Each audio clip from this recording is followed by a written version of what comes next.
Yesterday, the 18th of April, I celebrated 43 years with brain injury. Break out the party hats!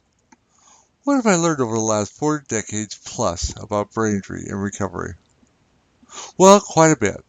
I happen to be an investigative person. I need to know how things happen and why. This is just part of my personality and started in my youth. For example, I invented a contraption to feed my basketball to me as I left my house to play. This proclivity has given me a lifelong interest in discovery. Back to brain injury. Bad news, but double the good news. The bad news is that serious brain injury lasts forever. The deficits that the blow, squish, or intracranial movement cause will most probably not go away, even after 43 years. This is still difficult for me to internalize. The concept is easy. Bringing it home to me and my life is much more challenging. The first good news is that recovery from brain injury also lasts forever. I've noticed improvements, albeit subtle, each and every year.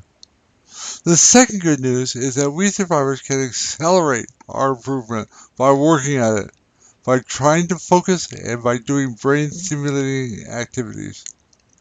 A little story. I was told by my neurosurgeon that I would continue to improve for 1.5 to 2 years. Then I would reach a permanent and stationary condition. Well, April 18th, 1975 was the worst day of my life, as that was my second rebirth day and I should not expect any further improvement. I was devastated. I couldn't focus.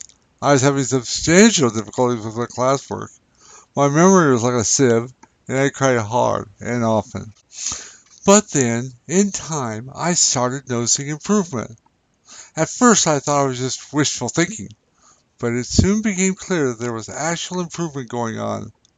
Well, that highfalutin neurosurgeon was wrong. Ha! I was elated until I hit a plateau. Then my depression returned with a vengeance, as I was still quite impaired.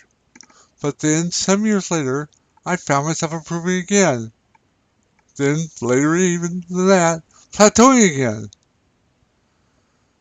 The third time I improved, I decided that I had to figure out what was happening, as this seemed so weird. I looked back at my old Week at a Glance books. We elders remember them. I kept them from 1975 on. One year I had 3 as I misplaced it twice. Now I write very small, one of the many gifts of my brain injury, so I could, and did, fill a lot of words and abbreviations into that small space. I went looking out for 2 things, what was going on in my life and how I was feeling, which I got from the tone of the writing. It took a long time to decipher my teeny tiny handwriting, but the results were worth all the time and eye strain. Every time I plateaued, when the tone of my writing was depressed, I wasn't going to school or working a mentally stimulating job.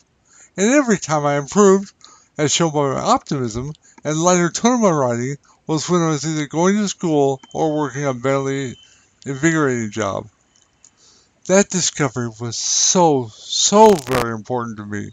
I saw a path out of that mire of confusion and pain that was my life. By constantly seeking out mental stimulation to exercise my mind, I can continue to improve. Although I will admit to taking many vacations, short periods where I just gel and don't think about anything. In general, I have pretty consistently worked at working my mind.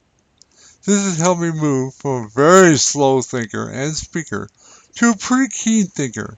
And now I'm able to give speeches for Toastmasters and make video presentations like these about brain injury and recovery. That discovery made all the difference. So, while moving from a person with severe dysarthria, difficulty pronouncing words. Now why is that word so hard to pronounce? Some cruel jokester, I'm sure. To the world-class speaker before you now, I can offer brain injury survivors some hope that they can work through or work around their challenges.